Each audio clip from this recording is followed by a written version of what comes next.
سعودی عرب میں حج کے لیے موجود 10 لاکھ عازمین آج حج کا رکن اعظم وقوف عرفہ ادا کرنے کے لیے میدان عرفات روانہ ہو گئے ہیں۔ وہاں وہ حج کا رکن اعظم وقوف عرفہ ادا کریں گے اور خطبہ حج بھی ہوگا، جہاں 1400 سال قبل پیغمبر اسلام نے اپنا آخری خطبہ دیا تھا۔ حاجی 10، 11، 12 اور 13 ذی الحج کو بھی مینا میں ہی رہیں گے۔ سعودی عرب کی حکومت نے زائرین حج کی صحت اور سیکیورٹی کے لیے بڑے پیمانے پر اقدامات کر رکھے ہیں۔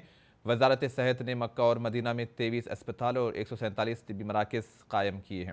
اسی طرح مینا میں 26 طبی مراکز بنائے گئے ہیں، جہاں انتہائی نگہداشت کے لیے 100 بستر، جبکہ ہیٹ ویو سے متاثر ہونے کے لیے بھی 200 بستر موجود ہیں، جبکہ حجاج کی دیکھ بھال کے لیے 25,000 افراد پر مشتمل طبی عملہ بھی موجود ہے۔